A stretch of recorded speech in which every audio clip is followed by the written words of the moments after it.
Hey guys, Dave from Nerdarchy, for nerds by nerds, and today I am hanging out with a new face, new nerdette to us. So we we have Priscilla Spencer here, and she's a photographer, cartographer, filmmaker, author, continuity editor, a bunch of stuff.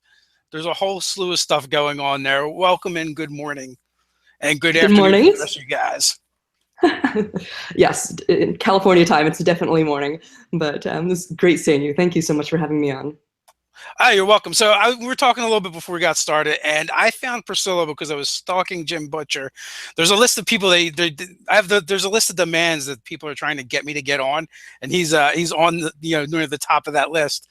And I came across the stuff you're doing, and then I checked out your website, and I was looking at the maps you made, and I was like, wow, your work is really fantastic. So I'm Mhm. like, our channel is mostly about role playing games, which there's a lot of crossover with maps. Oh And yes.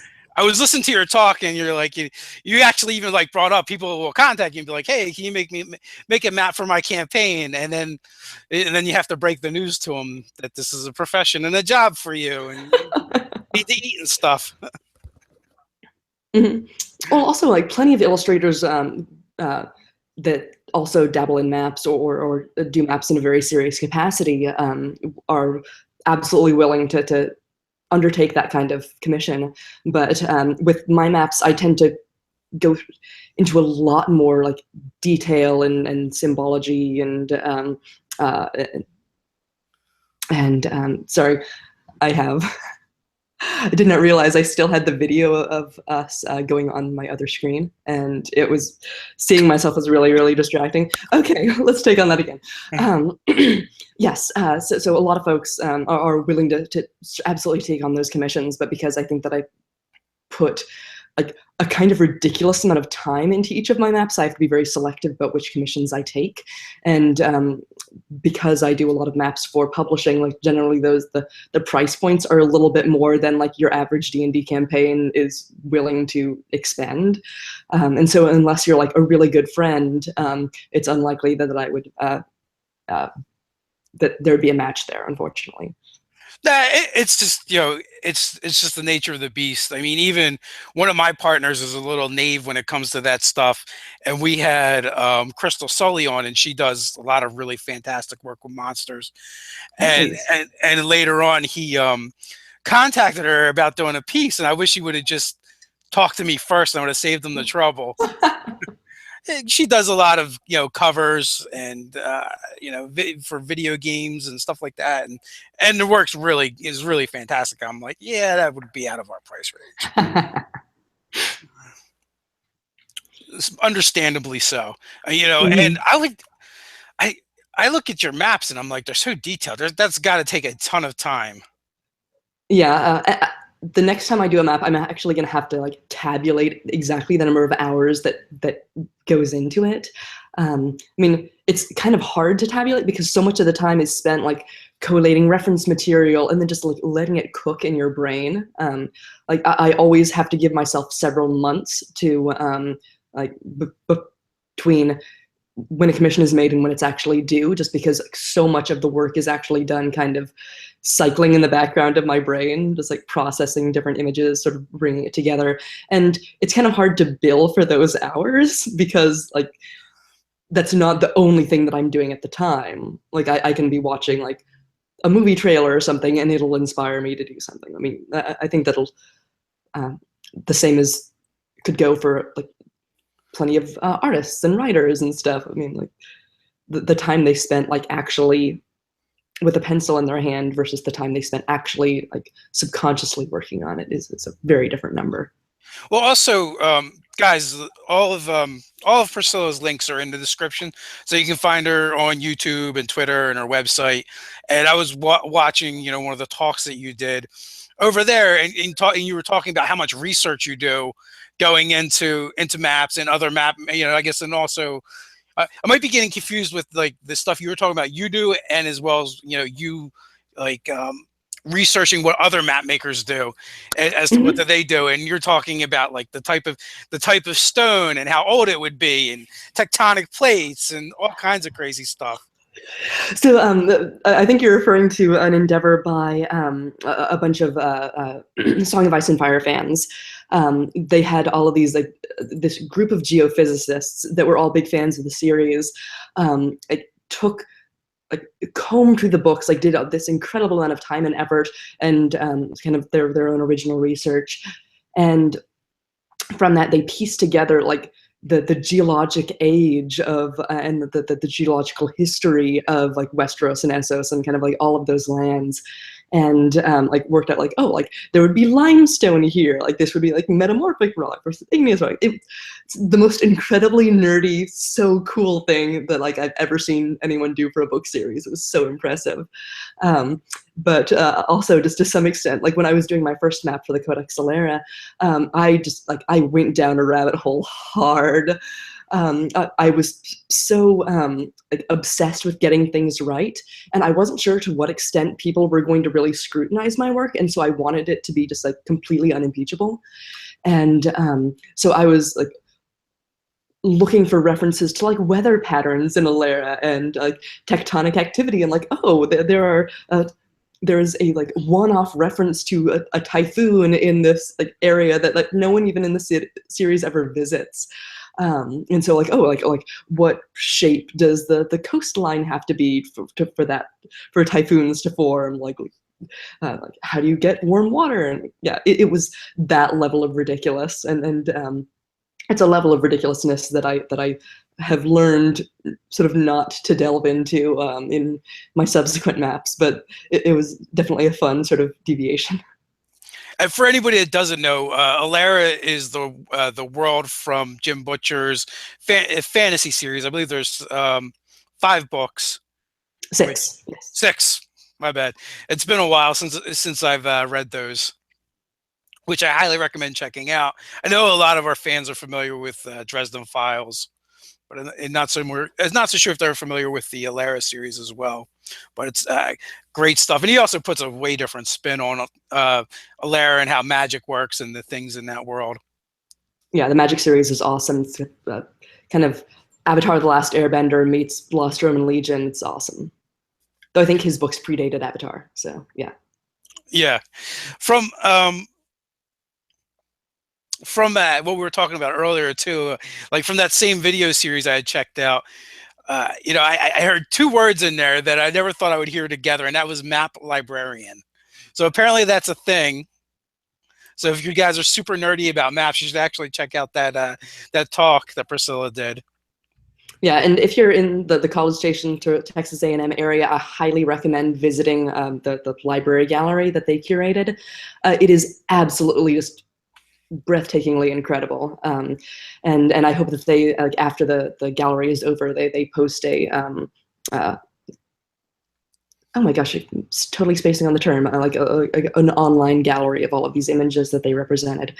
Like some of my all-time favorite maps that have most inspired me over the years, like the map from the Phantom Toll Booth, like what the Keith Thompson's map from the Leviathan book series, of like the Darwinist and the Clanker powers in World War One, the sort of anthropomorphic countries.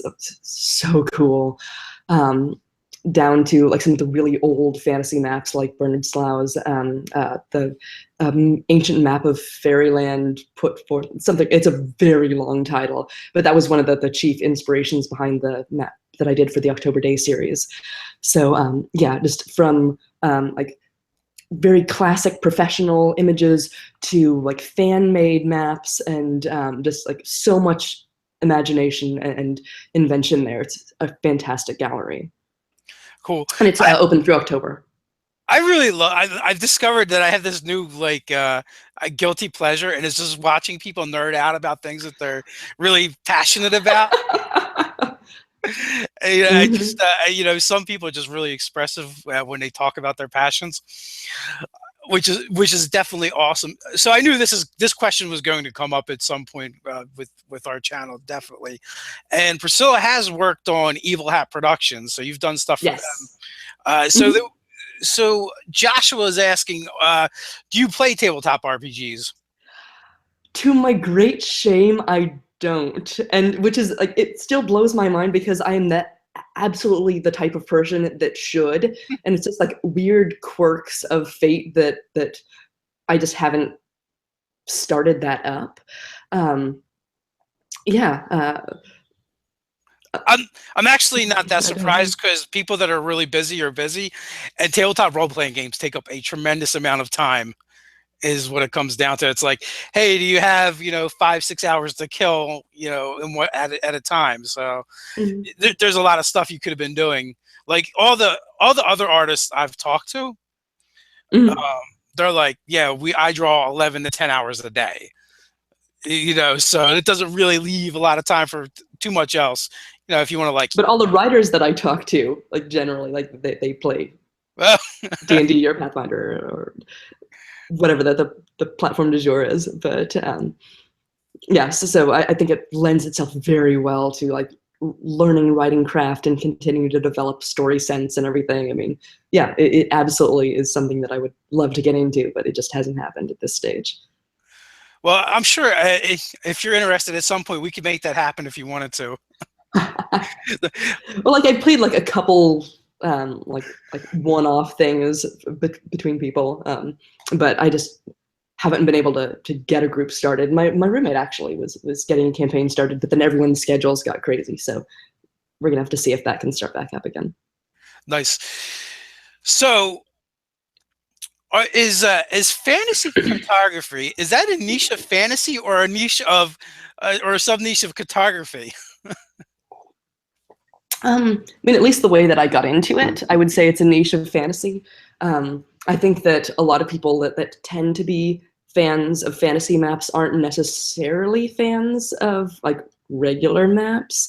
And I feel like my enjoyment of regular maps, like a good chunk of it is just like feeding that part of my brain that enjoys fantasy maps and like, oh, like what can I do with this in a fantasy setting? Like how could this visual idea sort of feed back into that? So yeah, it's just kind of, I mean, there's definitely like some type of leeway and sort of feedback happening, because a lot of the times like fantasy maps are in a very real sense, sometimes indistinguishable from real maps. Like the map for was it Robinson Crusoe, I want to say? Like it was drawn in the style of no, it was I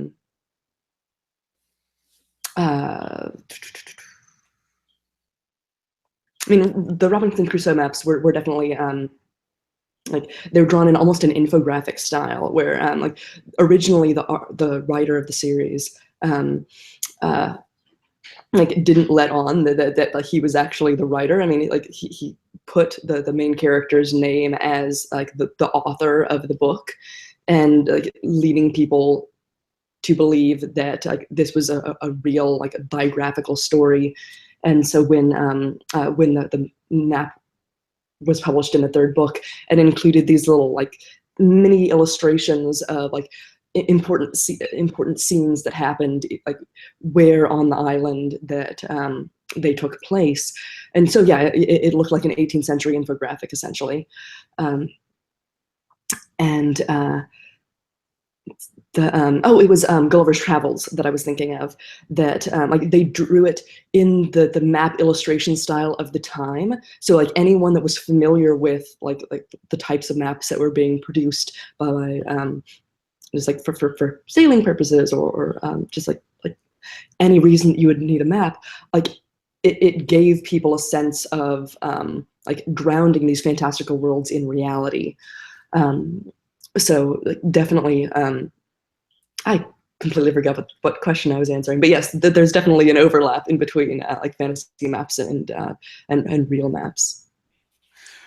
That's fine. That's perfect. I get lost in my own thoughts all the time, but you absolutely answered the question. Kurt says thanks for the interview. In my defense, I have a head cold, so I'm a little bit loopier than I typically would be. WRD, maps are such a great place for inspiration. Thank you for helping us with our hobby. So So whether you game or not, you're greatly appreciated in the hobby. Here's one of our staff writers. Scott's got a question for you. Mm-hmm. Excuse me. Certainly. Okay, seems like you're playing with what a map actually is at the form level in your work. How do you determine what is a good map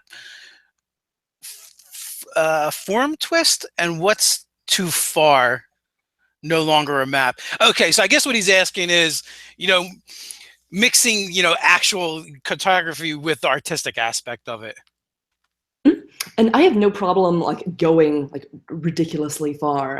I think that as long as it serves the story world that the author is trying to create, it can be as non-traditional as you need it to be. For Kevin Hearne's, pardon me, for his Iron Druid series, the map that I created was like definitely more graphic and sort of representative than it was like a traditional map. I took from sort of like traditional Norse aesthetics and blended it with kind of a more sort of modern graphical sensibility to be this sort of like visual representation of the 9 realms of the Norse as Kevin Hearne imagines them. And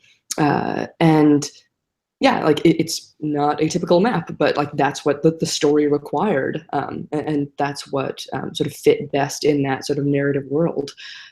So yeah, part of my goal in my map making is to make every map look like it was done by a different artist. And so a lot of times that means like playing with form and playing with what a map is and isn't.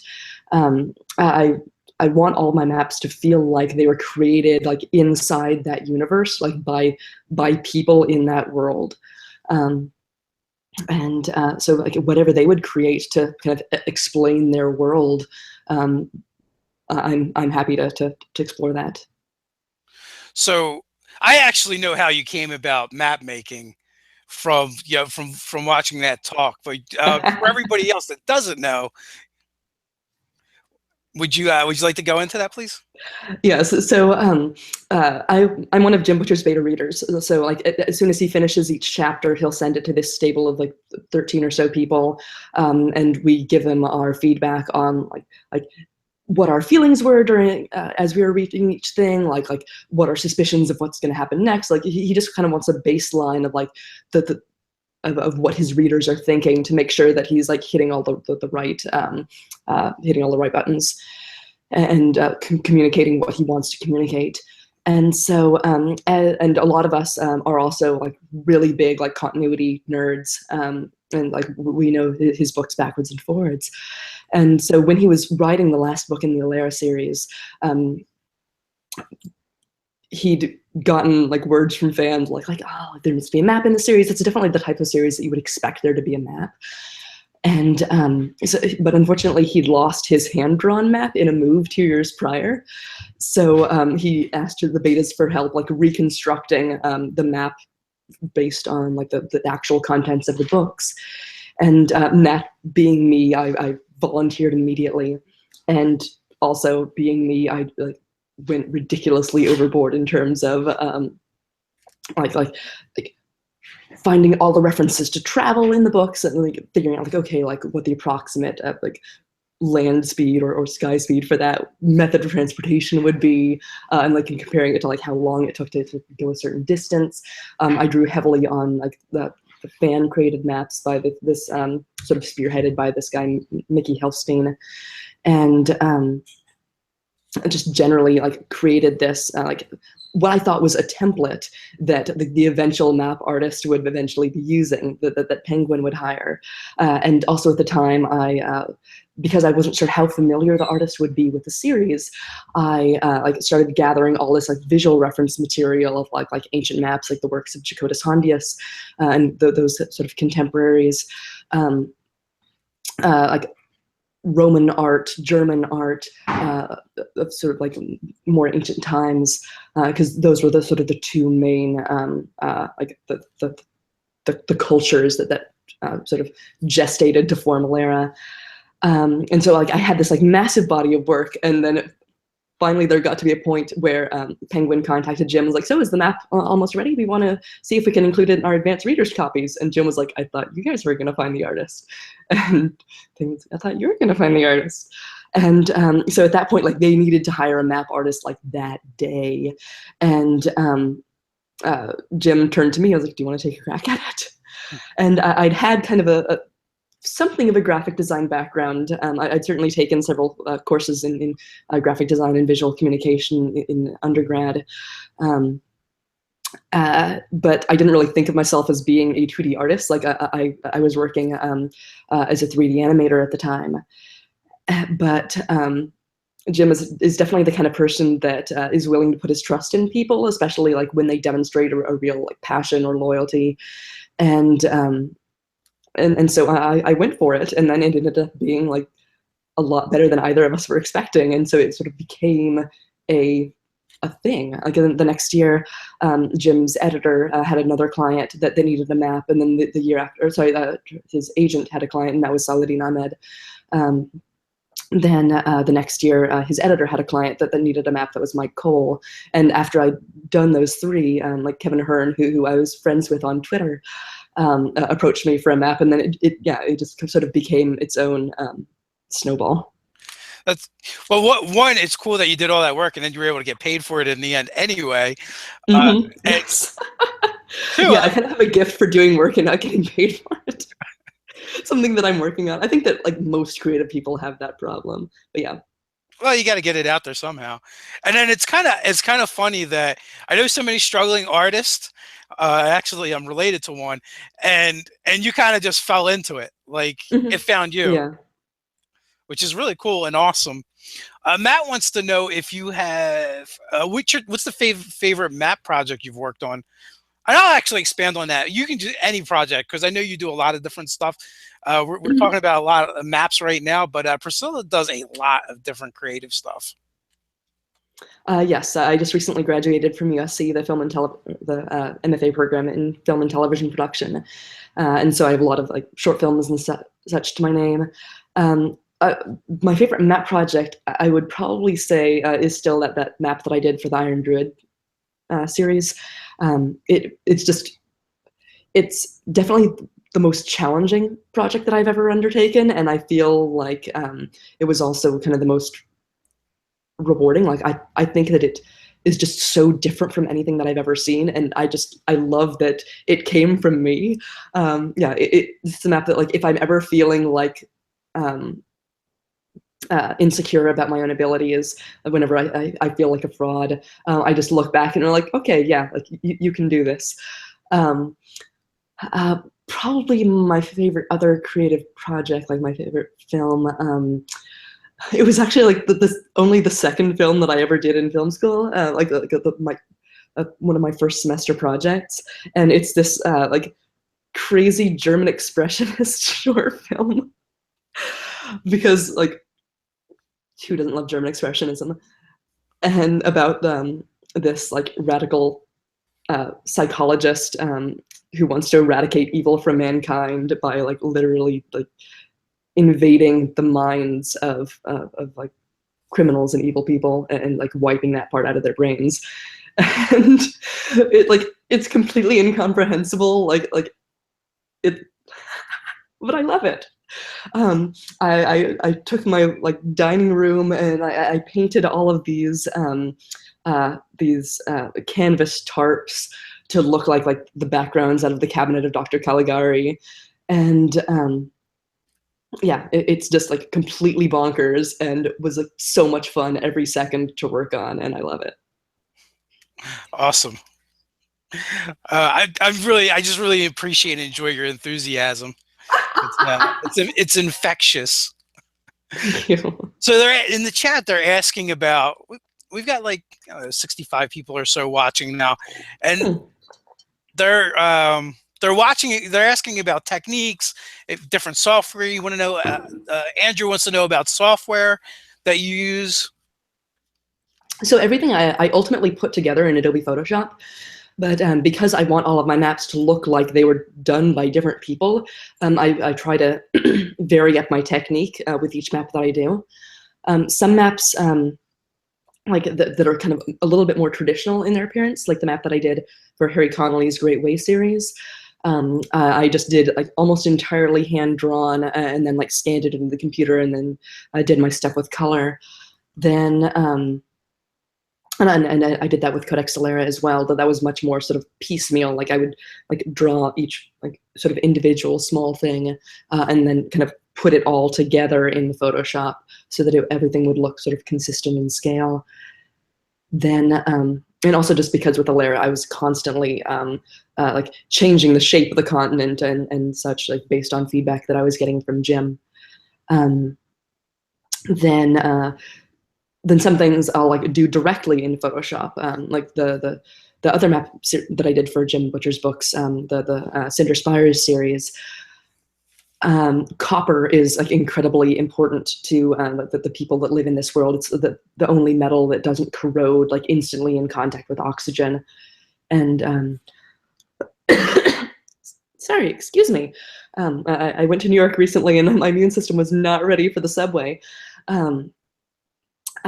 Yes, so because copper is so important to them, I wanted to kind of mimic the effect of a copper plate etching, and so I was using like a bunch of sort of Photoshop filters and stuff to help me create that sort of etching technique appearance. And so it just felt much more natural and organic to me to like, do more rigid shapes and like using the pen tool and like square brushes and stuff in Photoshop, just so everything would be much more exacting. Then, and also with the Cinder Spires series, I actually brought in some of my my 3D abilities using Maya from Autodesk, and like I actually sculpted the airship Predator like in 3D, and then I created a render of that and like had that in the background of the schematic that I did, and that was a whole lot of fun. I was about to say So, yeah. say that the Aeronauts win list, those maps really did remind me of blueprints or schematics. Yeah, I actually used to do road construction, and a lot of your maps kind of Nice. remind me of looking at blueprints. And that's definitely another one that like I don't really think falls into the category of regular maps, because and actually that's one of the ones where I'm not really sure if it was successful in terms of like the functionality to the reader, because like so much of the action sort of takes place in like back alleys, in maintenance tunnels, in so all the places that like you wouldn't normally see on a map unless it was a map like specifically for like the verminocitors, like or the sort of like maintenance workers and such. But because a lot of the when I create maps, I generally want to like help give you an insight into the main characters' minds, even in like the Critical Era, which has like a very strong like xenophobic feel to it, because like so many of the Alerans are just terrified of like all of these or hate like the other races that inhabit this world, and like the main characters, like they don't really have as much of that baggage. That they think part of their heroism is their willingness to like put their lives on the line and try to make alliances, make peace with these other like races that others feel are a threat, or that have historically been sort of a threat to their own civilization. And but because they come from that world where like they think of the Canaan as being like these savage, sort of bloodthirsty warrior creatures, and they think of the Marat as being these just like savage, like potentially practitioners of bestiality, like all of those, all of that sort of like cultural baggage and stereotypes and prejudice is kind of like baked into them, and they have to overcome that baggage, those stereotypes, those beliefs. And so I kind of want the audience to sort of like join them on that journey, to not just immediately assume like, oh, these guys are fine. So when are we going to get a map from Raoul's perspective? That would actually be really fascinating. Oh my gosh, like how that'd be a really funny experiment to like how to codify that amount of just ego and arrogance and just like complete self-importance. Yeah, that'd be really, really fun to play with. I don't know, maybe we might do that for the second book or something. So now that Jim actually is a cat owner. So this, he didn't have a cat before that? No, he just knew his friends' cats, and like since writing the book, his fiance Kitty Krell adopted 4 cats, 3 of which are like enormous, like Mr.-sized Maine Coons, like the biggest cats you've seen in your life, and so like he's like already talking about like how he's going to like write the personalities of these cats into the next book, so it's great. Well, that's kind of funny for the amount of writing he's done about cats. Yeah, I mean, they've only appeared in about 20 novels or so, you know, as part of the entourage of characters. Mm-hmm. So I think we touched on this a little bit, but Ben's asking, what's more important, realistic or fantastic with the maps?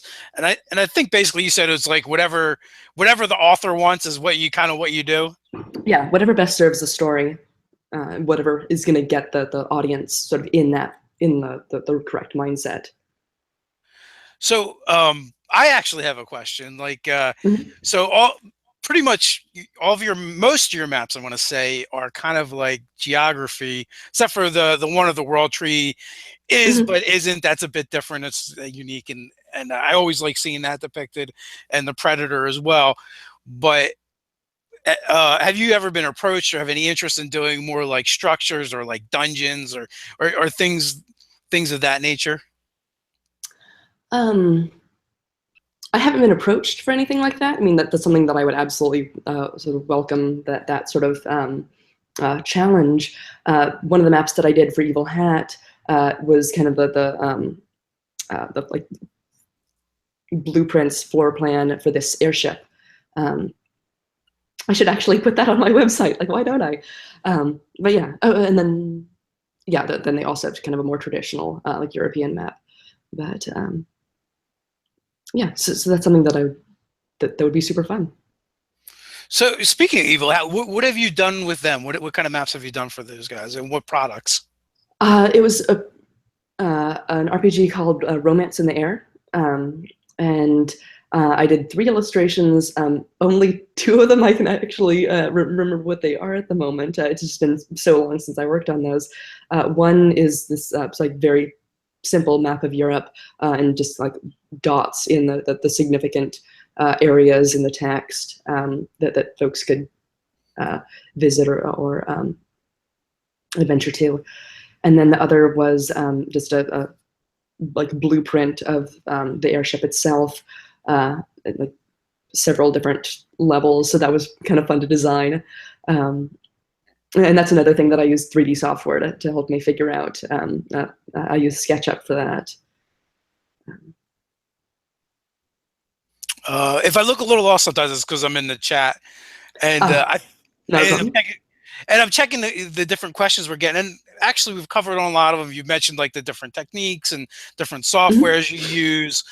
Some of the maps that we've mentioned kind of like hit all those points as well, as far as what kind of maps you're making. You know, both regional, continents, and cities, and as small as an airship with the Predator. And so, how long have you been doing the maps now? So Lara's been out for a while. Map was 2009, I want to say. Yeah, 2009. But it's also not my like only occupation. So like I'll do maybe like 1 map a year essentially. Though this year I'm doing more than that. So how would you feel about that? Like if that's all you did was maps? I would have to like radically rethink like the amount that I charge and the amount that I like put into each map, because at this stage, like just sort of doing it as a side project in addition to like other forms of income, like right now I don't have to make it like charge like sustainable prices, essentially. Like that they help pay the rent, but they don't pay the rent. What I'm hearing is it's fun. Yeah, I do it because I love it, and I love sort of being a part of that community, and yeah, it just completely just makes my universe to see my work in the books of writers that I've admired for years, and to sort of be a part of that, and that is worth. I mean, yeah, it's worth so much more to me. It's an amount that just can't really be quantified, and like unfortunately, the publishing side, there's only so much that publishers are willing to pay for a map, no matter how much work goes into it, and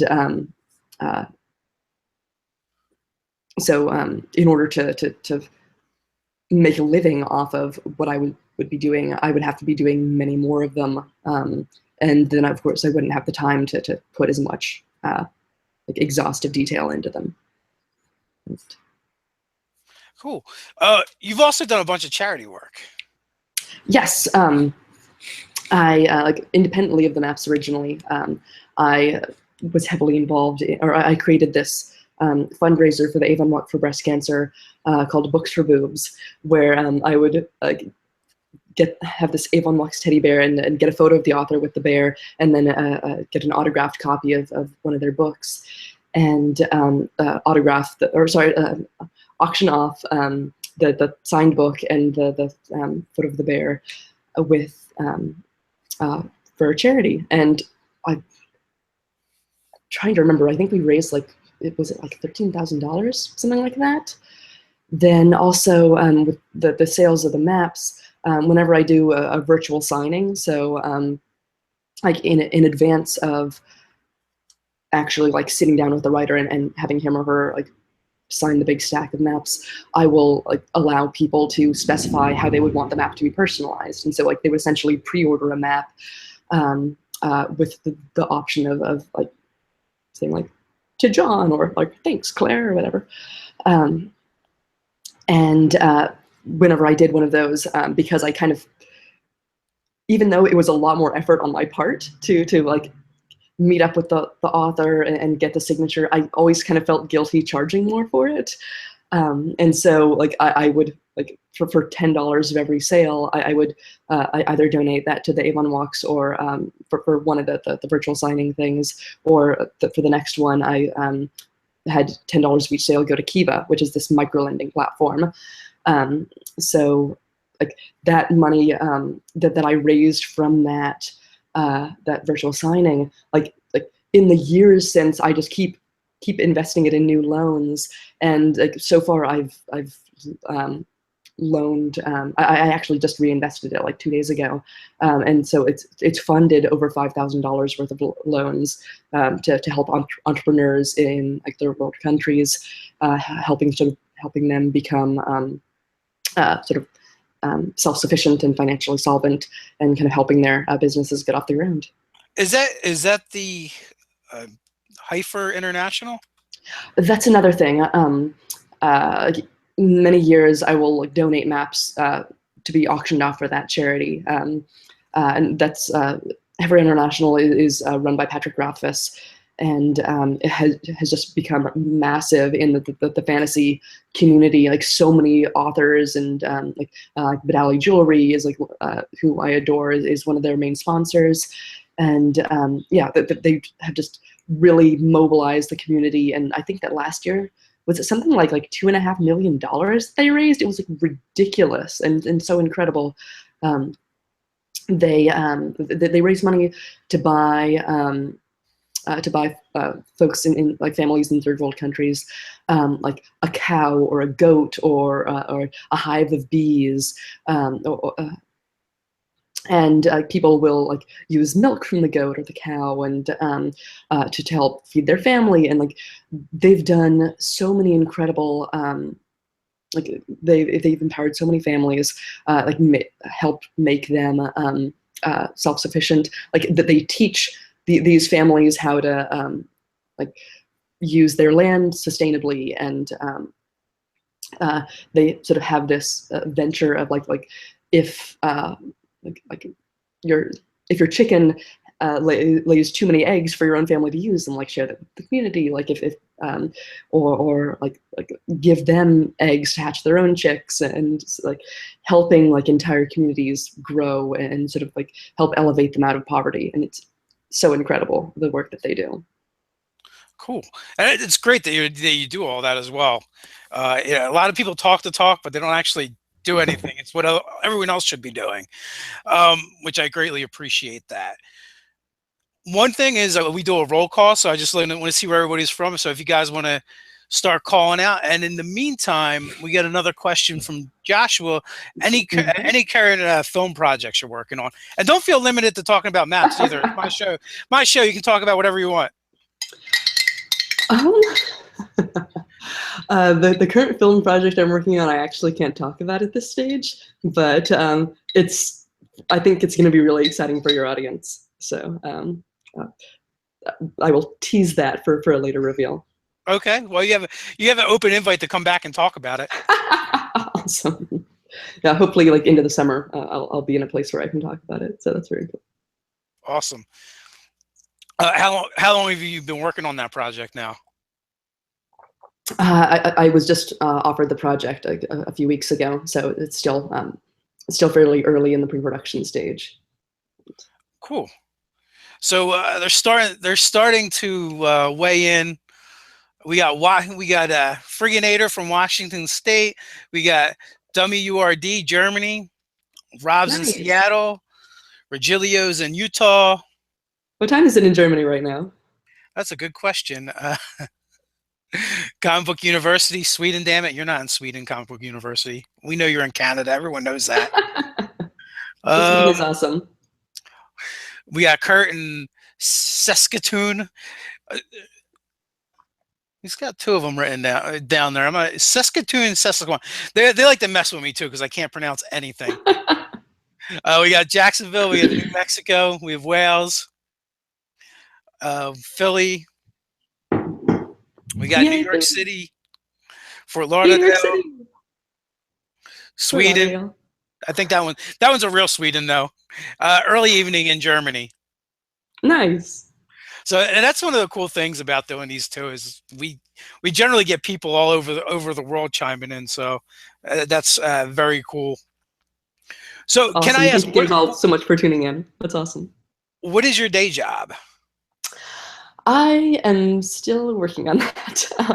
Again, I graduated from USC fairly recently, and there's been kind of a lot of really exciting events with my family. My sister just got married to a man from South Africa, and so because I was going to be doing so much travel kind of in a specific span of time, I wasn't sure like who would be willing to sort of bring me on, with the caveat that like, oh yeah, like shortly after you hire me, I'm going to need to be gone for 3 weeks to visit Cape Town and everything. And so because I knew that I was going to have some time to myself, I took some time to really like dig deep down into my photography, which I was sort of like letting fall by the wayside when I was in film school, and just really kind of rekindling that love. So I've essentially been creating all of these projects for myself, like going on road trips to national parks and stuff, and just like challenging myself to learn as much as possible. And just to help sort of pay the rent, I've been like doing some helping out on my friends' sets. I co-directed a music video for one of my friends, Jim's fiance Kitty. She did this incredible mashup of Jessica Rabbit and Jack Skellington from Nightmare Before Christmas, and it was her first video project, and it turned out so well, and I'm so pleased with what we created. And so yeah, I'm just kind of taking things as they come at the moment, doing a few more maps than I usually do, just to kind of to help afford food. But yeah, the little things. So you had me at Jessica Rabbit and Jack Skeleton. Where can we check that out at? If you have like show notes, I can send you the link. Yeah. Or you might just be able to get it by searching Jessica's Lament on YouTube. Okay. It'll definitely be linked from her Facebook page, Kitty Krell Cosplayer. So you might have to sort of dig back. It was posted a couple weeks before last Halloween. So, but yeah, it's so much fun, and like she's an incredibly talented cosplayer, and she creates these amazing corsets, and yeah, I basically adore her. She's so cool. Do you do any cosplaying? To some degree, yes. I didn't have much time for it while I was in film school, but I mean, because I'm not very talented with a sewing machine, I love kind of creating the types of costumes that don't really require much stitching. So like a lot of times, like more real world characters where I can like collect pieces that have already been pre-made and sort of put my own spin on them. I really love like modifying wigs, like I did Maeve from the Dresden Files, and just essentially created that wig almost from scratch. Like she has this like, crazy like, glacier-colored dreadlocked hair, and so that was so much fun. Yeah, and then like last year at Dragon Con, we did this big Cinder Spires group project, and Kitty actually made my costume for me. I came as Gwen. And yeah, that dress is just stunning. So yeah. Are you going to be hitting any cons this year? Yes, I'm going to be at Phoenix Comic Con. I actually have a panel on fantasy maps there. So that's sort of toward the end of this month. Then I'm also going to be going to Dragon Con and San Diego Comic Con. Oh, excellent. Yeah, I'm on the fence about Dragon Con. I don't know if I can squeeze another con in or not. My wife will kill me. Yeah, I'm pretty much just doing it because like a lot of my friends love going every year, and I just want to be there with them. And also, we have a ridiculously crazy another group cosplay planned that Kitty is masterminding, and Jim has been looped into because mwah. And I'm not sure if we're allowed to talk about what we have planned, but it's something that probably a lot of your listeners are gonna have a lot of fun with. So I'm sure that like I'll be posting photos on Jim's website after the event. So, and then anyone that goes to Dragon Con, I'm sure we'll see him. But yeah, cool. It's going to be a lot of fun. Will you be tweeting out about that stuff so people can follow you on Twitter? Oh yes. Folks can follow me at Priscilla. That's Priscellie. I think that you mentioned that would be in the show notes as well. But yeah. And then I also tweet as at Jim Butcher News for all of the official Jim's website stuff. So. Nice. Next, they're going to be asking me, how do I get Jim Butcher on? But so maybe you can put a good word in for us. Do you want him to appear on podcasts, or do you want him to write peace talks? Like, no, it's not a zero-sum thing. I'm joking, but yeah, I will mention that I had fun doing this podcast and sort of go from there. Oh, I'm sorry. The chat is always very distracting to me. But yeah, when are we going to get peace talks? It seems like forever since we've gotten a book. He's working really hard on it. His writing process has been a bit slowed because he's currently living in Denver with his fiance, and her house is pretty small for her 2 adults and 4 adult-sized cats. The new house that he's building was supposed to be finished last April, like a year ago last April, and he'll be lucky at this stage if he moves in June or July. So I mean, it's like, given the constraints, it's actually like incredible how much he's been able to write in that time. Like for those following his website, like he's been putting out like an incredible amount of short stories and graphic novels, and the team at Evil Hat have 2 new role-playing games that are coming out at Origins this year. So there's no shortage of incredible new material that's happening, but just like for whatever reason, or like it's completely understandable, I guess. The more long format works just because he doesn't have a dedicated writing space in this little house. It's it's harder to I guess do the long form stuff. But he is hard at work. So hopefully soon. And I guess the other thing is that he's got to finish peace talks before we can get anything more from Aeronauts Windless. Yes, and I can't wait to return to that world. It's so much fun. Yeah, so there was a brief period when we were getting books from Alara as well as from Dresden Files at the same time.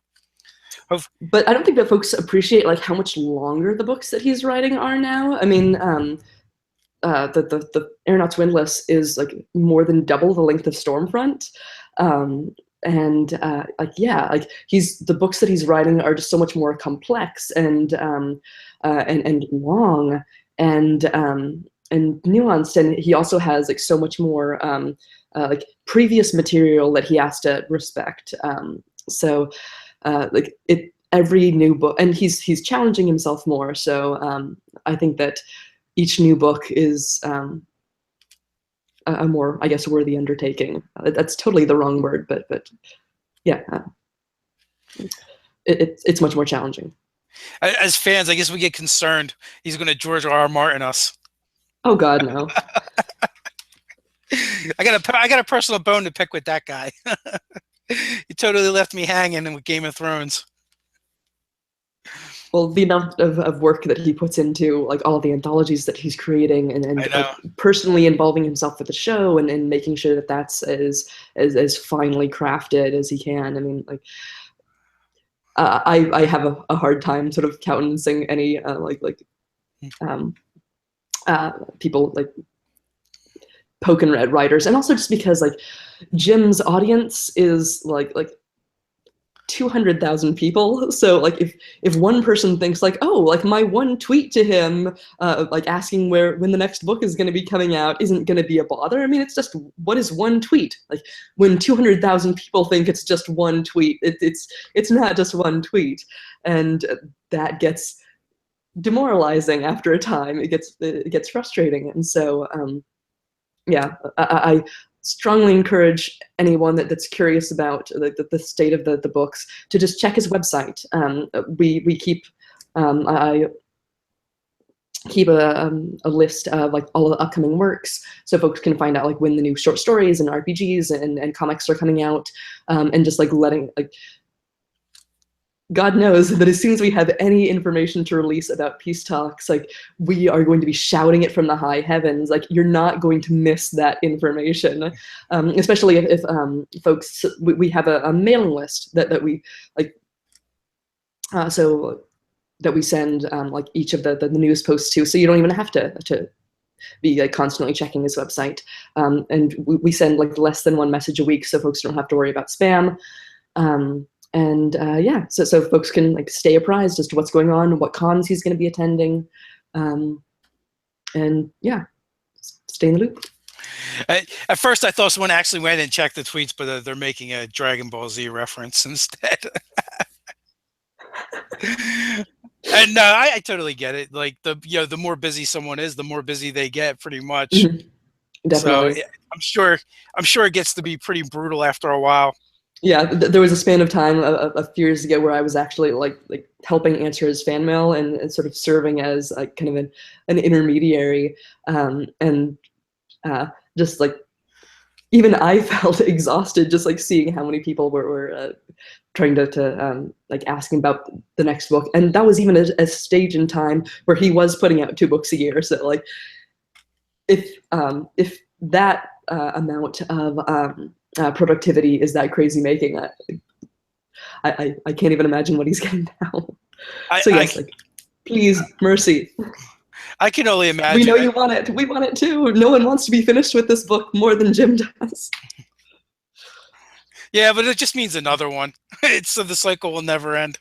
Mm-hmm. Yeah, there was one book that I mean, I'm sure this happens all the time, but some of the bookstores had ignored the hard sell-by date, and so they put out the book like weeks before it was actually sort of supposed to be sold, and so like they would read the book in an evening, and then they would immediately say like, Jim, when's the next one come out? And Jim was like, it comes out in 3 weeks.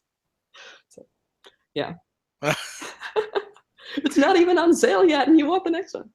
Of course. Oh yeah, and you didn't even know. Like I know, like I'll go to like our videos and there'll be like 150 comments, and I'm like, oh, so I get it on a small, tiny scale of what you're talking about, and it can be a little depressing and demoralizing. It's like, how do you get to them all?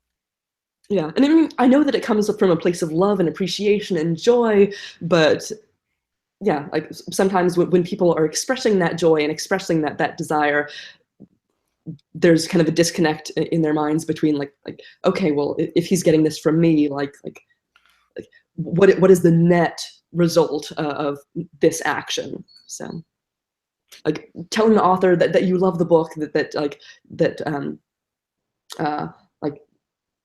you're so excited to read the next book is different from like, when is the next book out? Finish the next book. Why are you spending 10 minutes playing this video game when you could be writing? Yeah.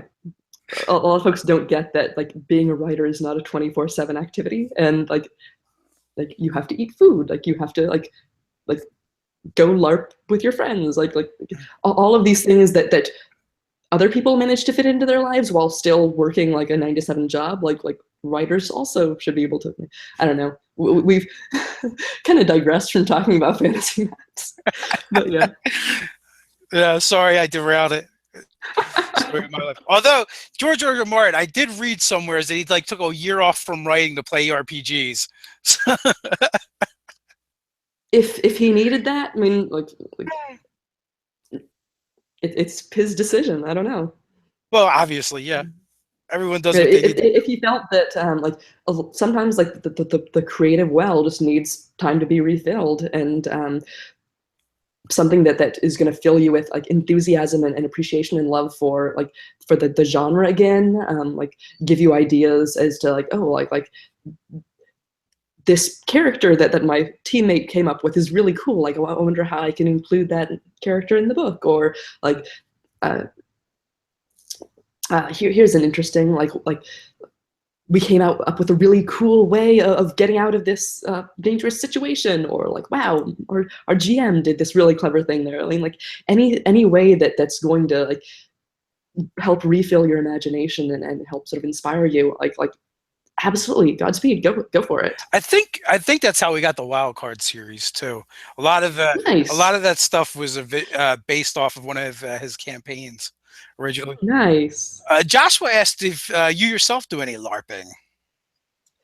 I have gone LARPing once with Jim, and there's this really fun convention in the Los Angeles area called WeirdCon that I've attended the last several years. That is a LARP con, and yeah, that is so much fun. Though, yeah, I tend not to be super physical in like my day-to-day. I mean, it's like I go to the gym and I sit in front of my computer, and just like kind of getting to like get out and play and run and shoot Nerf guns at people and hit people with boffer swords. I mean, like, yeah, that's sort of one of those things that like you don't realize is missing in your life until you actually do it. So yeah. Awesome, cool. So we are just past the hour mark, so I'm going to let you go now. I do appreciate you coming and hanging out with us. It's been fun talking with you. It was great. Thank you. Thanks for sharing all the map stuff and the other things you're passionate about. Before we go, any last thing you want to plug? Let people know how to follow you, what you're doing. So you can follow me at like pretty much I am Priscelli on like every social media imaginable. Priscellie. So like Priscelli.com, Priscelli at Twitter. Like if you ever need to reach out to me, Priscelli at Gmail. So currently I'm mostly working on photography, but also doing like I'm doing another map for Seanan McGuire's Encrypted series. That's going to be really fun. I don't think that I'm allowed to like say like what the location of the map is, but it's definitely one of the most challenging projects that I've done that kind of requires the most thought and planning and preparation, and I think it's going to be so much fun when it's finished. Like a definite sort of deviation from what I've done in the past. Yeah,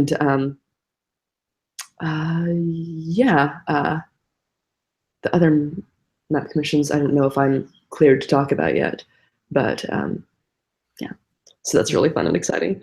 And probably before too long, I'm going to be like reaching out to other fantasy fans in the Los Angeles area about like folks that have like visual effects skills, like armor making skills, like costuming skills, like anyone that wants to be a helping hand in terms of like doing grip stuff, PA stuff, like other volunteer stuff. I can't say what it is at this stage, but it's going to be ridiculously cool, and y'all are definitely going to want to be involved.